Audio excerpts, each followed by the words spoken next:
안녕하십니까. 탱탱구리 채널입니다. 코로나로 인하여 전 세계가 모두 어려운 시기입니다. 정부의 방역 조치를 준수하시고 항상 마스크 착용 잊지 마시기 바랍니다. 2021년 10월 8일 미국 증시 마감 현황 시작하겠습니다. 뉴욕 증시는 9월 고용이 시장의 예상치를 크게 밑돌았다는 소식에 하락했다.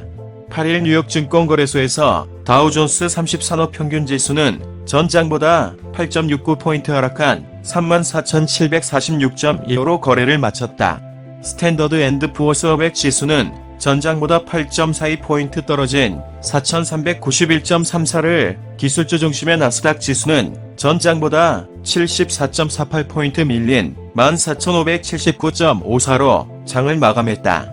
투자자들은 실망스러운 9월 고용 보고서, 미국 국채금리 움직임 등을 주시했다.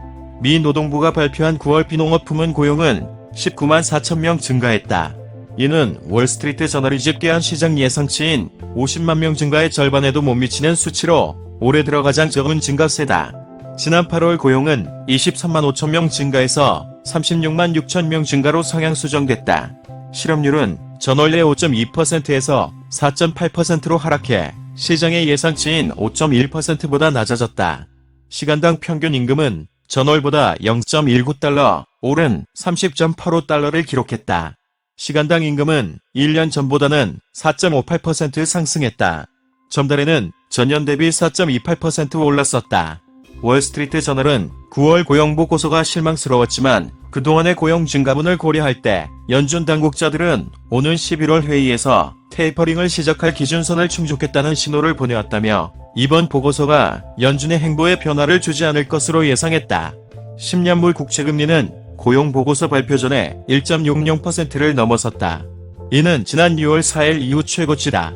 국채금리는 고용 보고서 발표 이후 1.55%대로 하락했다가 다시 1.60%대로 복귀했다. 고용 실망에도 임금 상승률이 가파른 상승세를 보이면서 인플레이션 우려를 부추겼다. 유가도 이날 1% 이상 상승했다.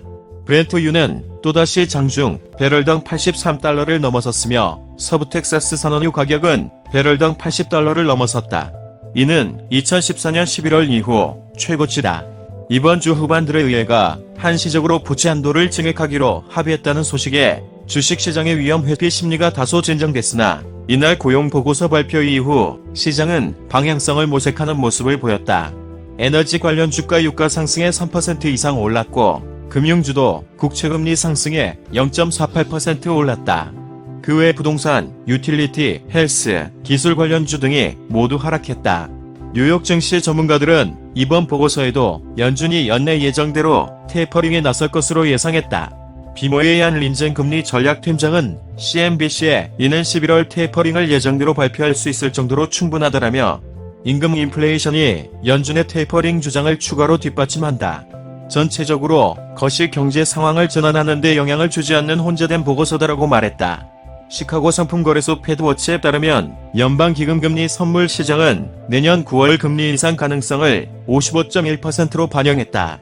해당 기간까지 1회 금리 인상 가능성은 40.5%, 2회 금리 인상 가능성은 12.8%로 나타났다. 시카고 옵션거래소에서 변동성 지수는 전장보다 0.77포인트 하락한 18.77을 기록했다. 이상으로 2021년 10월 8일 미국 증시 마감 현황 마치겠는데요. 도움이 되셨으면 좋겠습니다. 탱탱구리 채널 끝까지 시청해주셔서 감사합니다.